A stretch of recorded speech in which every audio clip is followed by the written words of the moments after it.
Good evening, and Shavua Tov, and my apologies for not being able to be with you here tonight in person.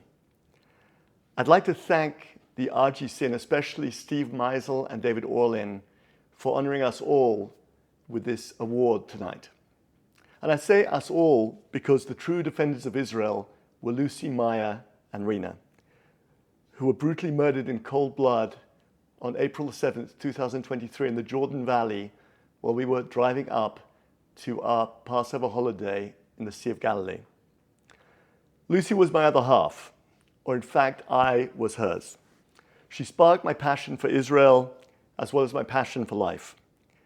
Lucy chose for us to live in Efrat, in the heart of the Judean hills, on the route that Abraham took with Isaac for the binding of Isaac, and not far from where Jacob buried his beloved Rachel. Lucy believed that defending Israel meant to build our home and our future here forever. Her last act was to donate her organs and to save 5 lives, including that of an Israeli Arab. Lucy was a true defender of Israel. Maya was 20 years old, volunteering for her national service in a growth town in the south of Israel. She was inspiring the next generation of high school girls in Jewish studies, values, and Torah. Maya was a defender of Israel. Rena was 15 years old and popular with every girl in her boarding school. She was the one who'd put her arm around the girls that were lonely or sad, and she was the one who'd welcome a new face to the class. She was a true defender of Israel.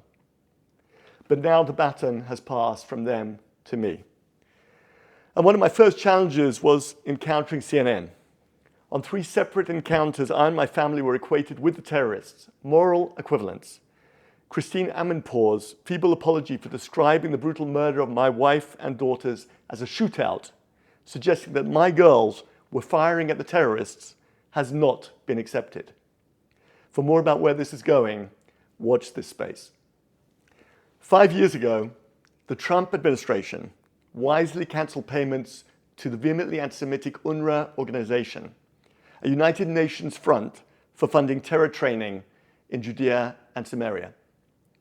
This funding has been resumed by the current administration, and the terrorists that killed my wife and daughters were trained with US taxpayers' money. This must stop.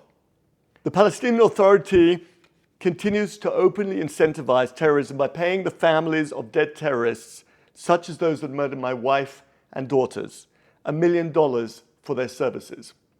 Their $300 million annual budget for pay for slay is also funded by the international community, and this too must stop. The Middle East consists of Israel and over a dozen Arab countries. Israel is the only democratic country with human rights for all its citizens, including 2 million Arab Israelis. Our Arab neighbors are not free, nor are they democratic. That means that over 100 million Muslim Arabs in our region have no freedom of expression, no freedom of religion, and no freedom to vote in their government. The only Arabs that do have these freedoms are our Arab Israeli citizens. The paradox of our free society is that everyone can complain publicly about the Israeli government, Jews and Arabs alike. And this is regularly reported on the international press. But nobody complains publicly about the plight of the 100 million Muslim Arabs who are really suffering in Arab terror regimes, including the 2 million Palestinian Arabs who are suffering under the terror state of the Palestinian Authority, because they would be killed if they did. So an anti-truth has been created where the one free and democratic country in the Middle East has been transformed into the evil Zionist regime, whilst the Arab terror states are perceived as being paradise. Fortunately, there is one man standing up against this hypocrisy and protecting the safety of every US and free world citizen against all attempts by your current president to arm Iran with nuclear missiles capable of destroying New York and California within 1 hour. And that's Bibi.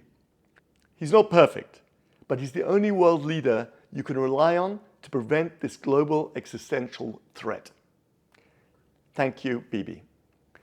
My life and that of my 3 remaining children has been changed beyond measure since the 7th of April. But we will all continue to be defenders of Israel. It's our home. And whilst I'm sad about the past, I'm hopeful about the future of this beautiful and vibrant land. There's always a limited amount of challenges we're asked to face in life, but there's an infinite amount of good that surrounds us every day. If we wake up in the morning, if we can breathe the sweet air and sip our coffee, we can savor every moment and thank God for our existence. And that's the paradox of tragedy. The greater one's loss, the more one can appreciate that every moment of life is precious. As the saying goes, the pessimist believes the world is at its worst possible, and the optimist agrees, because from here, there's only one direction. And so we go on, with joy and hope, but with the memories of a perfect life once lived. My kids and I call it episode 2. No worse than episode 1, but without 3 of the best characters. The 3 ultimate defenders of Israel, Lucy, Maya, and Rena. May their memory be a blessing to us all. Thank you once again for your ongoing support of Israel, for the only democratic country in the Middle East, your ally and your friend forever. And may we all go from strength to strength. Amen. Rabbi D, it is my honor to present this award on behalf of the Republican Jewish Coalition.